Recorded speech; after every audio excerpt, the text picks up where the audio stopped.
जब होने वाला पति इतना समझदार हो। आज राशि की सगाई होने वाली थी। सुबह से ही घर में रौनक थी। बच्चों की चहल पहल, शगुन के गीतों की गूंज और मिठाई की थालियां यहाँ वहाँ घूम रही थी। यूं तो एक अरेंज मैरिज थी, लेकिन राशि को अपने होने वाले पति संकेत से प्यार हो गया था। जैसे जैसे दिन गुजरा, शाम जवा हुई। संकेत और राशि ने देर ना करते हुए झट से अंगूठी बदल ली। दोनों बेहद खुश थे, तस्वीरें खिंचवा रहे थे। कुछ ही दिनों में उनकी शादी भी होने वाली थी। अब वे दोनों और इंतजार नहीं करना चाहते थे, बस जल्द से जल्द एक दूसरे के हो जाना चाहते थे। महज 3 महीनों में ही उन दोनों के आपसी संबंध इतने गहरे हो गए कि वह दोनों एक दूसरे के अतीत के बारे में जानना भी नहीं चाहते थे।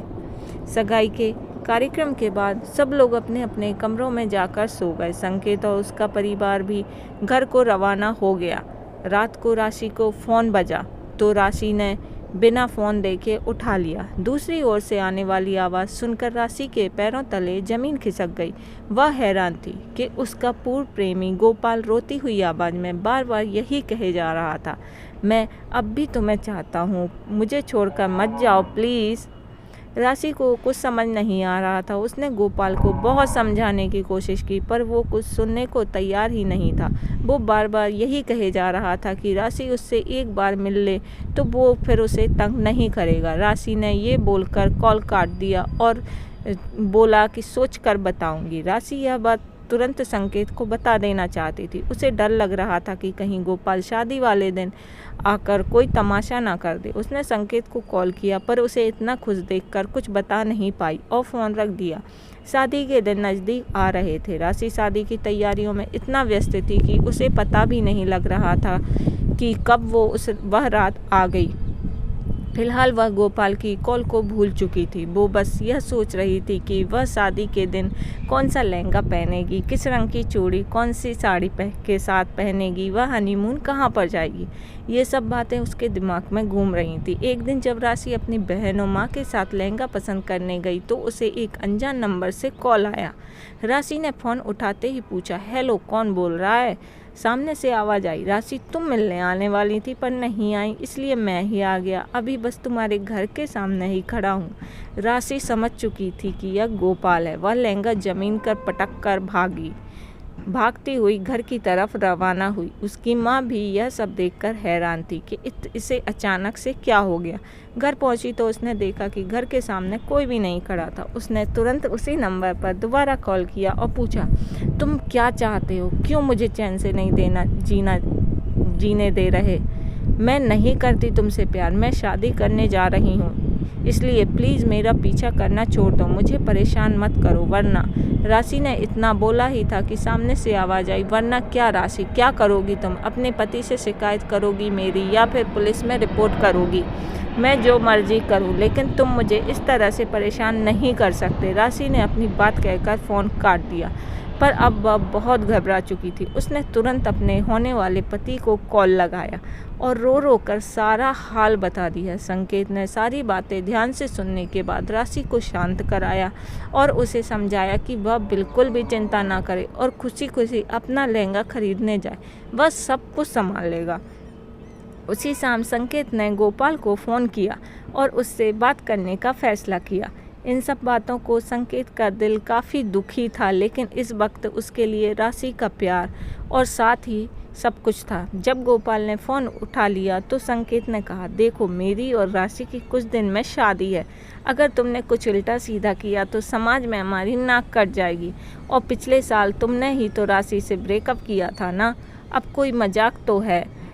ये हमारी ज़िंदगी का सवाल है। गोपाल कुछ नहीं बोला, सोच में पड़ गया, जैसे मानो अपनी बात उसे कैसे समझाए यह सोच रहा था। कुछ देर बाद गोपाल ने कहा, उसने तो मुझसे शादी का वादा किया था, अब वो मुकर कैसे सकती है? संकेत ने गोपाल को उसके ही जाल में फंसाते हुए कहा, ऐसा ही था तो तुमने ब्रेकअप क्यों किया था? संकेत की गोपाल से बहुत देर तक बात चली और अगले दिन संकेत ने राशि और गोपाल दोनों को ही एक कैफ़े में मिलने के लिए बुला लिया, मगर उसने राशि को कुछ नहीं बताया था। उसे डर था कि गोपाल का नाम सुनकर राशि शायद ना आए। जब राशि कैफ़े पहुंची तो उसने देखा गोपाल भी संकेत के साथ वहां बैठा हुआ था। उसे देखकर वह बहुत डर गई। वह हैरान थी कि दोनों लड़ तो नहीं रहे थे, बल्कि आपस में बात कर रहे थे। वह करीब गई तो संकेत ने एक कुर्सी खींचकर उसे बैठने के लिए बोला और गोपाल की तरह इशारे करते हुए कहा, अब तुम्हें माफ़ी नहीं मांगनी? गोपाल ने राशि की तरफ देखा और हाथ जोड़कर माफ़ी मांगी और यह कहकर वहां से चला गया कि वह उसे अब कभी परेशान नहीं करेगा। यह देखकर राशि बहुत हैरान थी। उसने संकेत से पूछा, ये यहाँ क्यों आया था? इसने मुझसे माफ़ी क्यों मांगी? यह सब माजरा क्या है? मुझे कुछ समझ नहीं आ रहा है। संकेत ने पानी का गिलास आगे करते हुए राशि से कहा, देखो राशि, पहले तो तुम पानी पियो और चैन की सांस लो और मेरी बात को ध्यान से सुनो। हम दोनों एक रिश्ते में बंधने जा रहे हैं जो दुनिया में सबसे अटूट है। हमें आगे चलकर, बल्कि मैं तो कहता हूँ अभी से, अपने सुख दुख बांटने चाहिए। राशि ने हाँ में सिर हिला दिया, पर वो अभी भी हैरान थी। फिर संकेत ने आगे बताना शुरू किया, कल शाम मैंने गोपाल को कॉल किया था और वह मुझसे भी यही बातें कह रहा था। मैंने उसे समझाया और सारी बात बताई कि तुम अब मुझसे प्यार करती हो और हम दोनों एक बंधन में बंधने जा रहे हैं। तो वो सब बात समझ गया। राशि ने हैरानी से कहा, पर जब मैं उसे समझा रही थी तो उसके पल्ले कुछ भी नहीं पड़ रहा था। इस पर संकेत ने मुस्कुराते हुए कहा, बस मेरा उसे समझाने का तरीका अलग था, इसलिए वह समझ गया और तुमसे माफ़ी मांगने आ गया।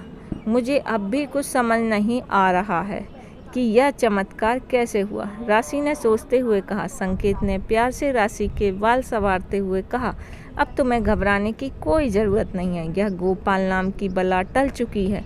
तुम अब बिल्कुल बेफिक्र होकर जाओ। पर हाँ, मैं तुमसे नाराज़ हूँ। तुमने मुझे इसके बारे में पहले क्यों नहीं बताया? तुमने भी तो मुझे कुछ नहीं बताया था। राशि ने अपना पक्ष रखते हुए कहा। राशि की बात सुनकर संकेत को हंसी आ गई और संकेत को देखकर राशि भी हंसने लगी। दोनों ने उसी वक्त फैसला किया कि वह आज से कोई भी बात एक दूसरे से नहीं छुपाएंगे। जीवन की हर समस्या का हल मिलकर ढूंढेंगे। राशि मन ही मन सोच रही थी कि संकेत कितना अच्छा इंसान है। कोई और होता तो इस बात पर रिश्ता ही खत्म कर लेता। जिस तरह बात करके उसने सारा मामला संभाला है, वह काबिले तारीफ है। राशि को संकेत से आज फिर से एक बार प्यार हो गया। राशि ने संकेत के गालों को पकड़कर उसका माथा चूम लिया और आंसू भरी आंखों से कहा, तुम कभी बदलना मत, हमेशा ऐसे ही रहना। तो फ्रेंड्स, बताइएगा ये खूबसूरत सी स्टोरी कैसी लगी। सच में अगर हर इंसान इतना समझदार हो जाए तो शायद कोई भी रिश्ता नहीं टूटेगा, लेकिन लोगों को तो अपने ईगो की पड़ी रहती है। तो बताइएगा ये स्टोरी कैसी लगी। अच्छी लगी है तो लाइक कीजिए और चैनल सब्सक्राइब कीजिए।